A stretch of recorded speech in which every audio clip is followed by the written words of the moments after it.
Yes. Hello, dear students. How are you? I hope you all are fine. So students मैं आपको ये बता दूं कि सैम्पल पेपर 4 की डिस्कशंस हो रही है और इसके लेक्चर्स 1 ऑलरेडी कंप्लीट हो चुके हैं। जो 20 क्वेश्चंस थे ऑब्जेक्टिव 1 से लेकर 20 तक, बहुत अच्छे तरीके से देखे थे। कुछ अच्छे कॉन्सेप्ट्स भी थे, कुछ ट्रिकी क्वेश्चंस को हमने सॉल्व कराया था। तो आज जो है वो हम लोग 21 से आगे की जर्नी स्टार्ट करेंगे। एंड यहाँ पे आपको ऑब्जेक्टिव क्वेश्चंस नहीं है, आपके पास क्वेश्चंस होगा एंड आपको सॉल्व करने होंगे एंड एग्जैक्टली आंसर्स क्या होंगे वो मुझे बताना। ठीक है, तो लेक्चर 2 है और एक अच्छे तरीके से सॉर्ट आउट करना है।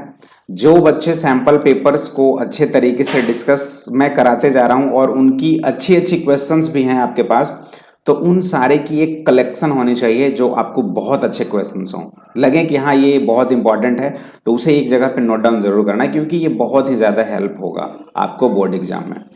तो चलिए विदाउट एनी डिले हम लोग मूव करते हैं क्वेश्चन नंबर फर्स्ट यानी 21।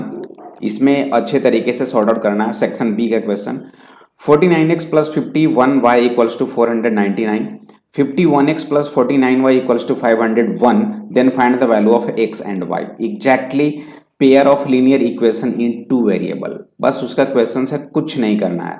यहाँ पे अगर हम लोग इसे let suppose this is equation number 1 and equation number 2, तो अगर हम इन दोनों इक्वेशंस को ऐड करें तो कितना हो जाएगा 49 एंड 51 100, तो 100x प्लस, आप लोग शुरू हो जाओ, आप लोग सॉल्व करते जाओ। ठीक है, पहले वीडियो को पॉज करो और आंसर्स पे आप जाओ, उसके बाद वीडियो को ओपन करना, पॉज रखो, उसके बाद रिज्यूम करना ताकि देखना कि आपके आंसर्स मेरे आंसर से मैच कर रही है नहीं। तो ये हो जाएगा कितना, ये हो जाएगा 1000। तो यहाँ से अगर हम लोग 100 कॉमन लें तो x plus Y equals to कितना हो जाएगा 10। ये आपकी फर्स्ट इक्वेशन हो गई। क्लियर। अब क्या करेंगे ना 1 माइनस टू, यहाँ पे हमने इक्वेशन 1 प्लस 2 किया।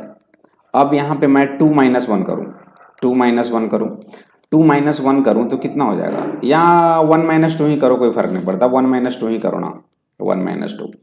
तो 1 माइनस 2 करने पे 49x माइनस 51x, तो कितना हो जाएगा माइनस 2x, और ये कितना हो जाएगा प्लस 2y इक्वल्स टू कितना हो जाएगा माइनस का 2। ठीक है, अगर मैं कॉमन ले लूँ माइनस 2 को, तो यहाँ पे क्या लिखोगे आप x minus Y, that will be equals to minus 2, minus two cancel, तो x माइनस वाई की वैल्यू कितनी आ गई 1 आ गई। अब ये आपका आ गया क्वेश्चन नंबर, इसे 3 मान लो और इसे 4 मान लो। अब क्या x प्लस वाई 10 और x माइनस वाई 1, कितना हो जाएगा x की वैल्यू बताओ। अगर मैं दोनों को ऐड करूँ तो 2x इक्वल्स टू 11, तो x इक्वल्स टू 11/2 और y की वैल्यू हो जाएगी 9/2। जिन बच्चों की ये आंसर सही है वो 100% करेक्ट है। ठीक है, चलिए आ जाओ यहाँ पे। In the given figure below AD by AE, AD upon AE equals to AC upon BD, okay, and angle 1 equals to angle 2 so that triangle BA is similar to triangle CAD। Thales theorem का थोड़ा सा use करना है, आप बिल्कुल अच्छे तरीके से जान ही रहे हो थेल्स थ्योरम क्या है, ABC। ठीक है, अगर लाइन पैरेलल टू BC है, अगर हम इसे D और E मान लें तो exactly by using Thales theorem आप लिख सकते हो AD upon DB equals to AE upon EC। ये तो आप जान ही रहे हो, है ना। तो एग्जैक्टली यही यूज भी करना है। यहाँ पे देखो कैसे करोगे अप्रोच, अप्रोच करने का तरीका क्या हुआ। अगर मैं इस ट्रायंगल में देखूं, देखो मैं जो मार्क कर रहा हूं उसे देखना, ये जो ट्रायंगल है ना, इसी ट्रायंगल में अगर आप देखो, ठीक है, ये CD है, ठीक है, और ये BE है, ये दोनों तो पैरेलल है। तो थेल्स थ्योरम हम लोग यूज करेंगे तो आप लिखोगे सर AE अपॉन ED जो होगा वो इक्वल्स होगा AB अपॉन BC का बाय यूजिंग थेल्स थ्योरम। ये तो आप जानते हो, ये आपका गिवन भी है। क्लियर, ये आपका गिवन भी है अकॉर्डिंग टू थेल्स थ्योरम कि AE upon ED equals to AB upon BC। But यहाँ पे ये होता है लेकिन दिया हुआ क्या है, ये टर्म AD बाई AE कुछ है ही नहीं यार, यहाँ पे बिल्कुल अलग सा दिख रहा है तो क्या करें, चलो आगे बढ़ते हैं। ये जो एंगल 1 है और एंगल 2 है, ये दोनों आपस में इक्वल्स हैं, तो अगर ये दोनों आपस में इक्वल्स हैं तो एंगल A के सामने का साइड क्या है BE, मैंने लिख दिया BE। अब angles opposite to sides are equals, तो एंगल 1 के अपोजिट साइड्स BE और एंगल 2 का अपोजिट साइड्स BE, है ना। तो भाई यहाँ पे BE इक्वल्स टू BE हो गया, है कि नहीं। तो फिर क्या करें, क्या करें। अच्छा एक चीज और देखो आप, एक चीज और यहाँ पे कर सकते हो आप, क्या कर सकते हो, हाँ, एंगल वन का जो अपोजिट साइड है वो बीई तो है ही, लेकिन बीडी भी तो है ना। ये एंगल वन का अपोजिट साइड से अगर देखें तो ये बीडी भी तो है, तो इसे बीडी लिखो आप, तब कुछ बातें क्लियर आएंगी। BD equals to angle two के सामने जो है वो साइड्स वो कितना है, एंगल टू के सामने ए बी है, तो लिख दो ए बी। इसे मान लो आप equation number one, B D equals to A B. यानी ये जो बी डी है यही ए बी के बराबर है। अब तो हो गया यार, अब तो बचा ही नहीं कुछ। यहाँ पे क्वेश्चंस में क्या दे रखा है, ए डी बाई ए ई, देखो अच्छे से, A D by A equals to A C by B D लिखा हुआ है, दिया हुआ है। तो ए डी अपॉन ए ई, चलो रहने दो, इसे जैसे है वैसे है, इक्वल्स टू ए सी को ए सी रहने दो। बी डी को आप क्या लिखोगे, बी डी को ए बी लिखोगे क्या, क्योंकि यहाँ पे बी डी ए बी के बराबर है, आप इसे लिख दिए। तो अब इससे आपको क्या पता चलता है, A D upon A E equals to A C upon A B. ये तो थेल्स थ्योरम का यूज करके आपने देख लिया। और इसमें दोनों एंगल जो है, एंगल ए का इक्वल है कि नहीं है। एंगल बी जो है वो किसका इक्वल होगा, ये वाली जो एंगल है वो किसका इक्वल होगा, जब पैरेलल है तो एंगल सी का इक्वल हो जाएगा।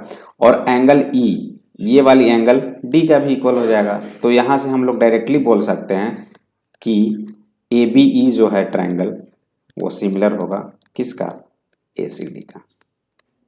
बस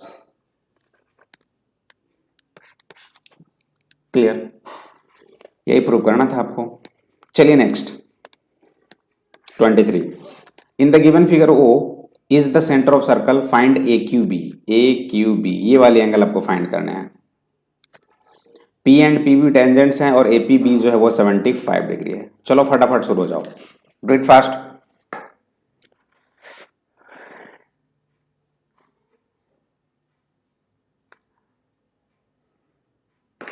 बहुत इजी है, एक मैं यहां पे थ्योरम लिख रहा हूं जो आप जानते होंगे। एंगल्स एट, आप लोग करते जाओ, सॉल्व करो। एंगल्स एट रिमेनिंग पार्ट, मैं बता चुका हूं ये theorem. Remaining part of the circle is half the angle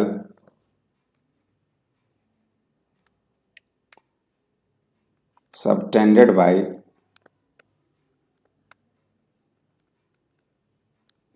the arc of at the central equal।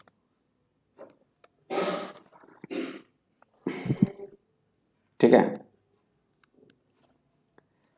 मतलब ये कहां से आता है, ये वाली चीज तो आप जानते होगे ना थ्योरम से, बिल्कुल इस तरह से कि अगर ये एंगल ए है तो सेंटर पे जो एंगल बनेगा वो जस्ट इसका डबल होता है, अगर आपकी ये ट्रायंगल ए बी सी है तो। Angles at remaining part of the circle, circumference पे अगर कोई भी पॉइंट को टच कर रहा है और उसका जो एंगल होता है वो जस्ट हाफ होता है किसका, जो सेंटर पे एंगल बनता है। ठीक है, वही है angles at remaining part of the circle is half the angle subtended by the arc at the centre. अगर ये 2 है तो ये ए हो जाएगा। अब थोड़े से कॉन्सेप्ट यूज करो। अच्छा, P A O and B, ठीक है, यहां पे अगर हम लोग देखें तो अपोजिट साइड्स का जो सम होगा वो तो 180 डिग्री होगा, इसमें कोई दो मत नहीं है, होगा कि नहीं होगा 180 डिग्री। तो ये जब 75 हो तो कितना हो जाएगा 105 डिग्री। ठीक है, यानी कि एंगल ए ओ बी कितना हो जाएगा 105 डिग्री। क्लियर। अब इस फिगर को थोड़ा सा एंटी क्लॉकवाइज में रोटेट कर दो 90 डिग्री से, तो ये फिगर बिल्कुल ऐसे बन जाएगा और ये वाली पोर्शंस कितनी है 105 डिग्री है। तो भाई ये जब 105 है तो ये कितना हो जाएगा 105 का हाफ, यानी कि कितना हो जाएगा 52.5 डिग्री। और ये जो होगा वो आपका क्या हो जाएगा एंगल ए क्यू बी। यही तो पूछ रहा था।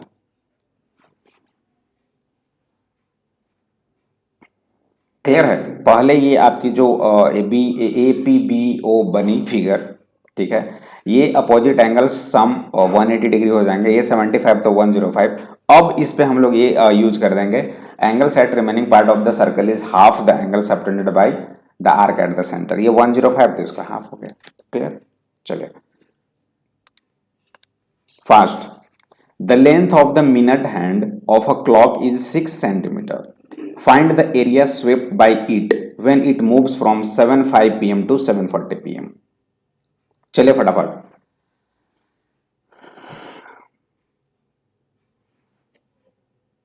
एरिया बताना है, कितने एरिया होंगे, कितने परफॉर्म होंगे यहाँ पे.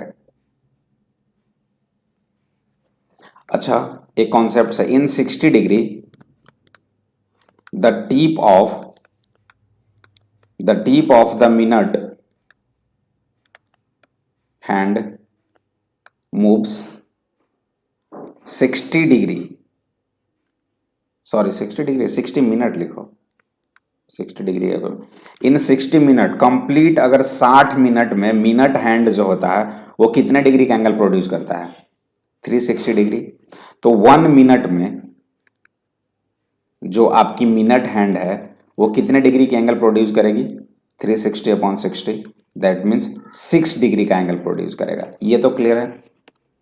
अब यहाँ पे 7:05 से स्टार्ट हुआ और कहाँ तक गया? 7:40 PM तक गया. तो कितने मिनट्स हुए? 35 मिनट. ठीक है ना.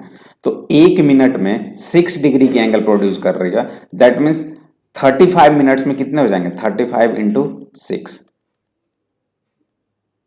210 डिग्री बनेगा. देखो, 1 मिनट हैंड है, ये पूरा कंप्लीट सर्कल ऐसे बना रहा है, तो 60 डिग्री यहाँ पे कितना हो जाएगा? वो 360 डिग्री. तो 1 मिनट में, जब 60 मिनट में 360 बन रहा है तो 1 मिनट में 6 डिग्री बना. सिमिलरली 35 मिनट्स में 210 डिग्री बन गया. अब एरिया ऑफ सेक्टर निकाल दो. क्या होता है? Theta by 360 degree into pi are square. यही होता है ना. थीटा कितना है? 210/360 इंटू 22/7 इंटू रेडियस कितना है? हाँ, रेडियस तो दिया हुआ है नहीं यार. अच्छा हाँ, रेडियस तो वही होगा ना. क्या बात करते हो. जब ये मिनट हैंड जो है वो 6 सेंटीमीटर दिया हुआ है तो ईच एंड एवरी केस तो वो 6 सेंटीमीटर ही रहेगा ना. तो रेडियस कितना हुआ? 6 सेंटीमीटर, यानी 6 × 6. इसे सॉल्व कर दो. बस इसे सॉल्व कर देना, आपकी आंसर आ जाएगी. जितना भी आ जाएगा वो सेंटीमीटर स्क्वायर हो जाएगा, क्योंकि एरिया है ये. Area clear. 210/360 इंटू 22/7 इंटू 6 जितना भी आया आपकी आंसर. चलिए, इसी 24 का या तो वो वाली क्वेश्चंस डील कर सकते थे या तो आपको ये सॉल्व करना पड़ेगा. In the given figure arcs have been drawn of radius 7 centimetre each with vertices ABC and D of quadrilaterals ABCD as centers. Find the area of shaded region. ये सारे की एरिया आपको बतानी है.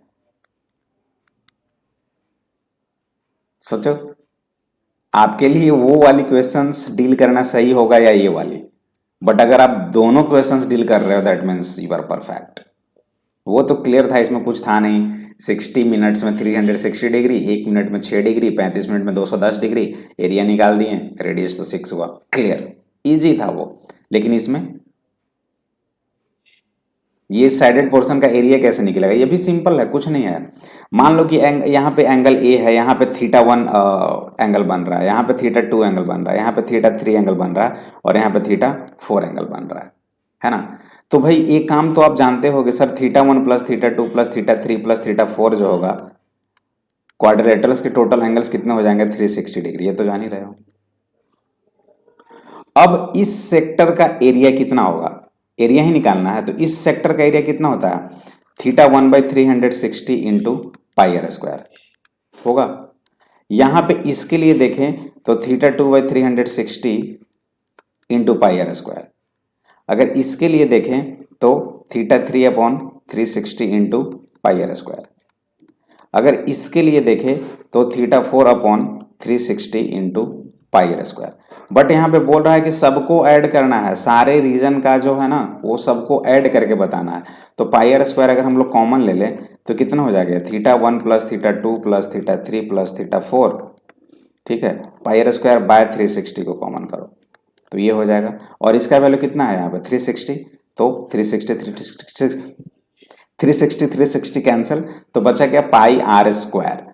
तो पाई आर स्क्वायर का value कितना हो जाएगा? 22/7 इंटू रेडियस कितना है? 7 सेंटीमीटर है ना. 7 इंटू 7, ये से ये खत्म. 154 सेंटीमीटर स्क्वायर। ये आपके आंसर, ये भी सही है। या तो उसे करो या तो इसे करो। इसमें थोड़े से कॉन्सेप्ट्स की जरूरत है कि ऑल सम्स, जो एंगल का सम होगा वो 360 डिग्री होगा। एक सेक्टर का एरिया जो हो जाएगा theta by 360 into pi are square. सारे थीटा 1 थीटा 2 थीटा 3 थीटा 4 का सम 360 हुआ, 360 कैंसिल हो गया तो बस पाई आर स्क्वायर हो जाएगा। 22/7 इंटू 7 इंटू 7, ये भी सही था। ज़्यादा कॉन्सेप्ट नहीं था यार, कर सकते थे। चलो ट्रिगोनोमेट्री भी आ जाओ 25 का। या तो ऊपर वाला पार्ट करो या तो नीचे वाला पार्ट करो, कोई भी एक करो जिसमें आप कंफर्टेबल हो। अगर इसमें देखें तो ये तो बहुत सिंपल है यार, कि साइन ए प्लस बी को हम लोग क्या लिख सकते हैं, 1। कितने डिग्री पे 1 होता है, साइन 90 डिग्री पे। तो यहां से अगर कंपेयर करें तो ए प्लस बी कितना आ गया, 90 डिग्री। ठीक है।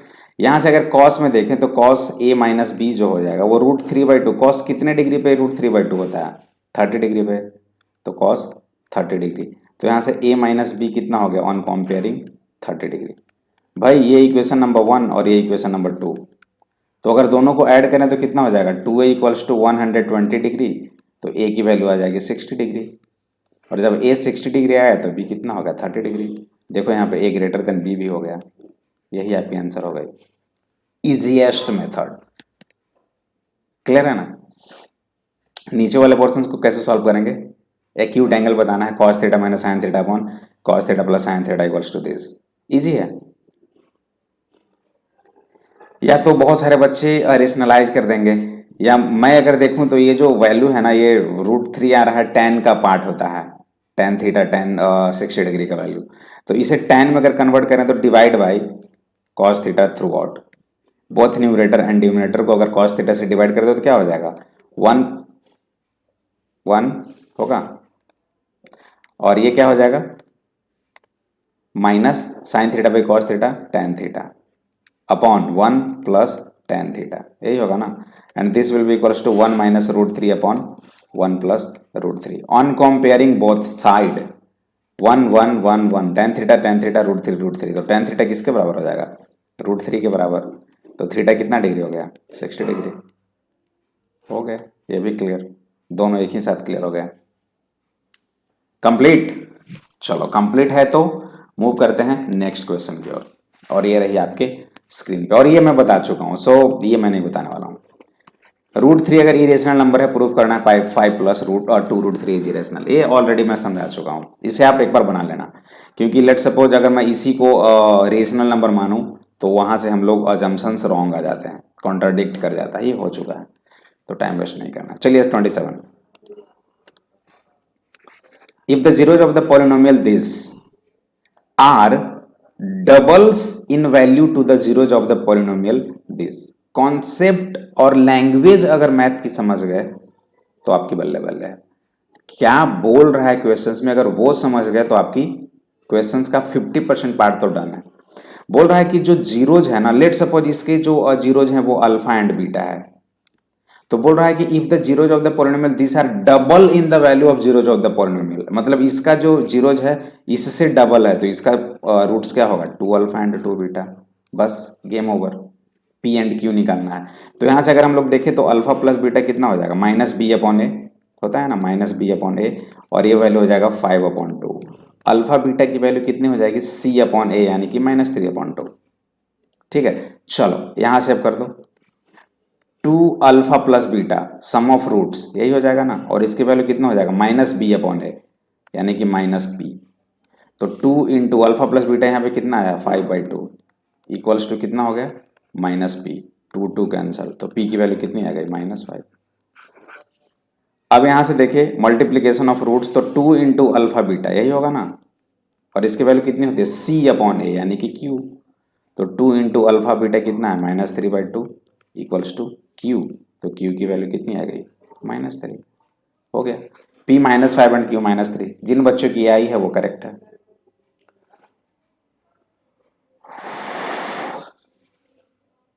एक सेकेंड, थोड़ा सा गड़बड़ हो गया। सम ऑफ रूट्स तो सही था, लेकिन मल्टीप्लीकेशन ऑफ रूट्स हो जाएगा 2 अल्फा इंटू 2 बीटा ना, तो 4 अल्फा बीटा हो जाएगा ना यहाँ पे। Multiplication of roots 2 alpha into 2 beta, तो 4 अल्फा बीटा, तो ये 4 हो जाएगा। और जैसे ही ये 4 हो जाएगा तो ये -6 हो जाएगा। ये माइनर मिस्टेक कभी मत करना।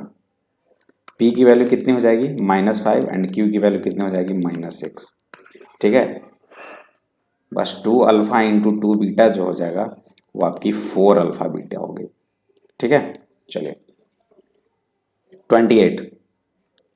अब थोड़े से लैंग्वेज वाले क्वेश्चन है, अच्छे से समझना। अ train covered a certain distance at a uniform speed. If the train would have been 6 kilometer per hour faster, it would have taken 4 hours less than the scheduled time.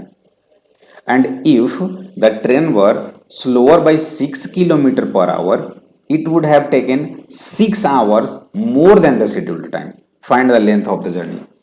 And I think ये जो questions है बिल्कुल NCERT में ऐसे ही questions हैं आपके पास, तो बहुत अच्छे तरीके से कर सकते हो आप। मान लो कि एक्चुअल स्पीड जो है ना, ऐसे क्वेश्चन को सॉल्व करने का, actual speed of the train, ऐसे करो, actual speed of the train let suppose आपकी x किलोमीटर पर आवर है, और एक्चुअल टाइम जो है, एक्चुअल टाइम उसे आप मान लो y आवर्स। तो s इक्वल्स टू क्या होता है vt, यानी कि स्पीड जो हो जाएगा वो डिस्टेंस इंटू टाइम होगा, है ना।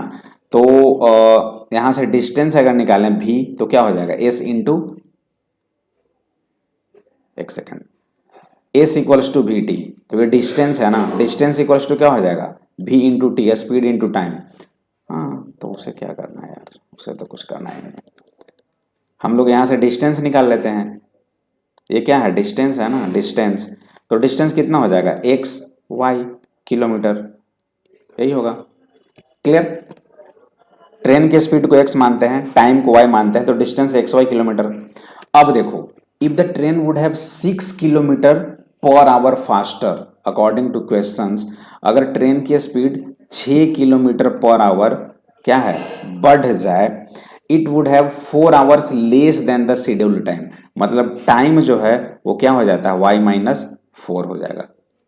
जैसे ही ये आया तो डिस्टेंस कितना हो जाएगा x प्लस 6 इंटू y-4, और ये डिस्टेंस कितना रहेगा xy रहेगा, तो xy equals to x plus 6 into y-4। ये आपकी इक्वेशन नंबर 1 हो गई। सेकेंड की ओर मूव करो।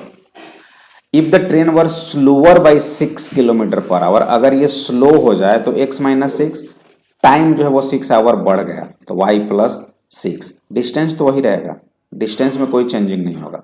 ये हो गया सेकेंड। अब आपका काम रहा, ये दो इक्वेशंस हैं, यहां से आप डील करो, कर सकते हो।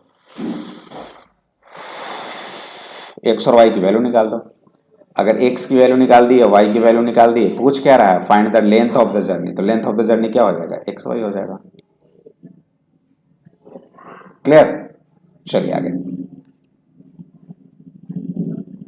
इसी का और पार्ट है, या तो वो करो या तो फिर ये करो। Anuj had some chocolates and he divided them into 2 lots A and B. He sold the first lot at the rate of Rs2 for 3 chocolates and the second lot at the rate of Rs1 per chocolate and got a total Rs400. If he had sold the first lot at the rate of Rs1 per chocolate and the second lot at the rate of Rs4 for 5 chocolates, his total collection would have been this. Find the total number of chocolates. Easy है, language सिर्फ है, बच्चे अक्सर ऐसे questions को skip कर देते हैं, लेकिन करना नहीं है। देखो मैं कैसे बनाऊंगा, ये अनुज भाई साहब रहे, इनके पास चॉकलेट्स जो है ना, और उन चॉकलेट्स को 2 पार्ट में डिवाइड किया, एक ए है और एक बी है, कोई दिक्कत। तो लेट नंबर ऑफ चॉकलेट्स ए है एक्स मान लेते हैं, और बी के पास जो नंबर ऑफ चॉकलेट्स है उसे वाई मान लेते हैं। क्लियर, मतलब कि आप यहां से यहां तक बना लिए, 2 लॉट्स ए एंड बी है। अब देखो, ही सोल्ड द फर्स्ट लॉट, ये फर्स्ट लॉट है, ये फर्स्ट लॉट है और ये सेकेंड लॉट है। बोल ये रहा है कि रेट ऑफ 2 for 3 चॉकलेट्स, मतलब क्या हुआ, रेट ऑफ 3 for पर चॉकलेट मतलब क्या हुआ, 3 चॉकलेट 2 रुपीज में क्या कर रहा है वो सोल्ड कर रहा है, तो 1 चॉकलेट कितने रुपए में सोल्ड करेगा, 2/3 रुपीज में सोल्ड करेगा, यही है ना। तो 2/3 इंटू एक्स, ठीक है, एक्स चॉकलेट है उसके पास, and second lot at the rate 1 पर चॉकलेट। हाँ, सेकेंड को 1 ही रुपए के हिसाब से बेचता है तो ये वाई ही रहेगा। इक्वल्स टू टोटल इनकम कितना हुआ 400। ये हो गया आपका फर्स्ट इक्वेशन। अब आइए सेकंड पे। If he had sold the first lot at the rate RS 1 पर चॉकलेट, मतलब फर्स्ट को 1 ही रुपए के हिसाब से बेच रहा है, plus second lot at the rate of RS 4 for 5 chocolates. इसका मतलब 5 चॉकलेट्स को 4 रुपीज में सोल्ड कर रहा है, तो 1 चॉकलेट्स को कितने रुपीज में सोल्ड करेगा 4/5 रुपीज में। तो ये क्या हो जाएगा 4/5 into y, and this will be 460। एक इक्वेशन वो और एक इक्वेशन ये 2 इक्वेशंस आ गए, and I know very well कि आप इन दोनों को कैसे टैकल करोगे, आपसे अच्छा कोई नहीं जान सकता। ये आपकी फर्स्ट इक्वेशन है, ये आपकी सेकंड इक्वेशन है। एक्स और वाई की वैल्यू निकालो, जो भी पूछ रहा है find the total number of chocolates, आप यहां से निकाल सकते हो। क्लियर? तो या इधर वो या तो ये, दोनों बिल्कुल सेम है।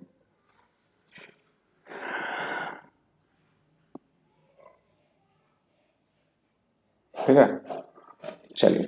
और एक चीज और, जो बच्चे इसे सॉल्व कर रहे हैं ना, हेलो, जो इसे सॉल्व कर रहे हो ना, आंसर मुझे कमेंट में जरूर करना। यहां से इसके आंसर ही आ गई, बस मैं आपको एक आइडिया दे दिया कि ऐसे सॉल्व करना है।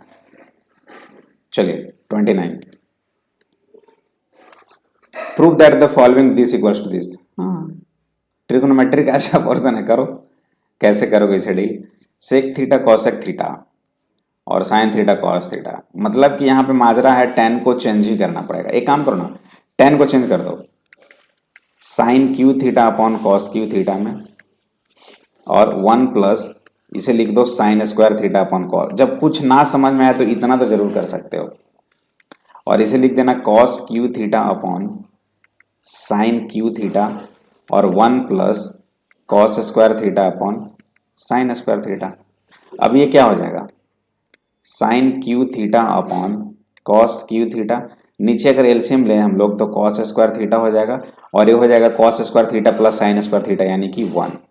ठीक है, plus cos cube theta upon sine cube theta, और ये नीचे रहेगा साइन स्क्वायर थीटा, और ऊपर में क्या हो जाएगा sign square theta plus cos square theta, ये भी 1 हो जाएगा। चलो कुछ तो मिलना चाहिए। अब ये हो जाएगा sine cube theta upon cos cube theta और into cos square theta, plus cos cube theta upon sine cube theta, और ये हो जाएगा इंटू साइन स्क्वायर थीटा। अब क्या मिलेगा, कुछ मिलने वाला है क्या? कुछ भी नहीं मिल रहा है यार, ये तो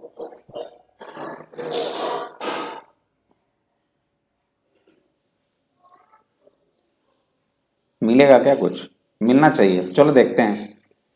इसके बाद रुक मत जाना। एलसीएम क्या हो जाएगा cos square theta sine square theta, ना ना ना ना ना, cos square theta sine square theta कैसे बोल सकते हो? कॉस क्यू थीटा और कॉस, वेट वेट वेट, अब मुझे फिर से देखने दो। Sine square theta cos square theta 1/कॉस स्क्वायर थीटा, और ये 1/साइन square theta, sine cube theta by cos cube theta into 1/कॉस स्क्वायर थीटा। हाँ, यहाँ पे तो साइन कॉस 5 थीटा हो गया और साइन 5 थीटा हो गया। बड़ा मुश्किल है यार यहाँ पे।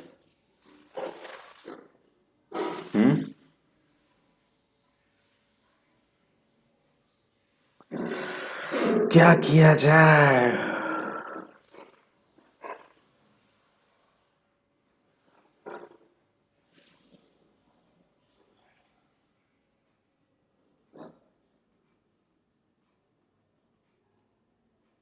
कुछ तो करना पड़ेगा यहाँ पे।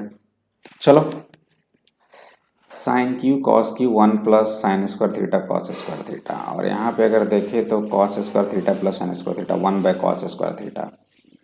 तो ओहो, क्या मैथमेटिक्स बता रहा हूँ मैं। वाह, आप भी बोलोगे सर क्या कर रहे हो आप, पूरा का पूरा गड़बड़ कर दिया यार यहाँ पे। तभी कहा कि ऐसे कैसे हो सकता है, आंसर नहीं आ रहा है। चलिए कोई बात नहीं, ऐसे हो जाते हैं, बट आप ऐसे मिस्टेक मत करना। देखो मैंने गड़बड़ किया था, यहाँ पे अगर देखें तो sine cube theta upon cos cube theta तो होगा ही, और इंटू कॉस स्क्वायर थीटा तो ऊपर चला जाएगा ना, कॉस स्क्वायर थीटा बाई 1 हो जाएगा ना, और मैं उसे डिनोमिनेटर में रख रहा था, वो गलत कर रहा था, into cos square theta sine square theta by 1। ठीक है, अब देखो ये क्या हो जाएगा, कॉस थीटा हो जाएगा, और ये क्या हो जाएगा, साइन थीटा हो जाएगा। अब यहाँ से जो एलसीएम होगा वो हो जाएगा कॉस थीटा साइन थीटा। तो जैसे ही ये टर्म आ गया तो ये हो जाएगा ऊपर में sine 4 theta plus cos 4 theta. इसे आप क्या लिख सकते हो, इसे आप ऐसे लिखोगे क्या, sine square theta plus cos square theta की होल स्क्वायर, और माइनस में आपको लिखना पड़ेगा 2 sine square theta cos square theta. A square plus B square क्या होता है, ए प्लस बी की होल स्क्वायर माइनस 2ab, और ये क्या हो जाएगा कॉस थीटा साइन थीटा। भाई ये तो 1 हो जाएगा, तो 1 by cos theta sine theta क्या हो जाएगा, सेक थीटा कॉसेक थीटा, और माइनस ये क्या हो जाएगा 2 sign theta cos theta, 2 sign theta cos theta. यही तो था यहाँ पे, देखो एक छोटी सी मिस्टेक प्रॉब्लम कर रही थी यहाँ पे। क्लियर है, चलिए क्लियर है तो फटाफट 30 नंबर कर दें, do it fast. Prove that the parallelogram subscribing a circle is a rhombus. बहुत अच्छी क्वेश्चन है ये, इसे कैसे टैकल करोगे, मतलब कि ये इस तरह से है, पैरेललोग्राम है, ठीक है, और पैरेललोग्राम के अंदर में सर्कल है ऐसे। मान लो ये आपका ए है, ये आपका बी है, ये आपका सी है, फिगर बना दो, पहले फिगर बना दिए तो आपका काम आधा हो जाएगा। और जो टचिंग पॉइंट है उसका भी कुछ नाम दे दो यार, ये P हो गया, ये Q हो गया, ये R हो गया, और ये S हो गया। बोला prove that the parallelogram subscribing a circle is a rhombus. ये आपकी रोम्बस है, ये जो ABCD है वो रोम्बस प्रूफ करना है। कैसे प्रूफ करोगे, याद करो, जब सर्कल है कोई भी आउटर पोर्शन से जो डिस्टेंस होते हैं ना, जो टच करता है, टेंजेंट्स जो होते हैं वो आपस में इक्वल्स होते हैं। मतलब आप यहां से लिख सकते हो कि sir AP equals to AS। यहां से अगर देखें तो AP डिस्टेंस जो होगा वो AS का बराबर होगा। चलो ठीक है, BP किसका बराबर होगा, BP BQ का बराबर होगा। आगे बढ़ो, CR डिस्टेंस किसका बराबर होगा, CQ का होगा, और DR डिस्टेंस किसका होगा, DS का। ये तो आप आराम से लिख सकते हो टेंजेंट रूल से, first second third and fourth सबको ऐड कर दो आप। तो सबको अगर ऐड करोगे तो AP plus PB plus CR plus DR left side में, और राइट साइड में क्या हो जाएगा AS plus BQ, AS plus नहीं, AS के साथ हम DS को ऐड करते हैं, AS के साथ हम DS को ऐड करते हैं, और प्लस BQ के साथ CQ को ऐड करते हैं। तो AP प्लस PB क्या हो जाएगा, देखो AP प्लस PB AB हो जाएगा, और प्लस CR प्लस DR क्या हो जाएगा, CR प्लस DR CD हो जाएगा, equals to AS plus DS क्या हो जाएगा, AS प्लस DS AD हो जाएगा, और BQ प्लस CQ क्या हो जाएगा, BC हो जाएगा। यहाँ पे समझ रहे हो इतना, AB plus CD equals to AD plus DC।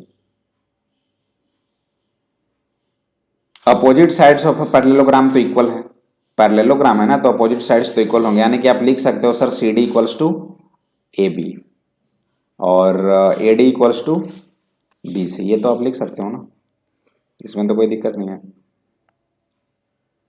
तो AB जो है इसे आप क्या लिख रहे हो, CD लिख रहे हो, तो यहाँ पे AB को CD लिख दो, तो CD प्लस CD कितना हो जाएगा 2CD इक्वल्स टू, या एक काम और करो, CD में क्यों कर रहे हो, रहने दो। AD जो है, AD को आप BC लिख रहे हो तो इक्वल्स टू क्या हो जाएगा 2BC, तो 2CD इक्वल्स टू 2BC, यानी कि CD BC के बराबर हो गया, तो CD जो है वो BC के बराबर हो गया।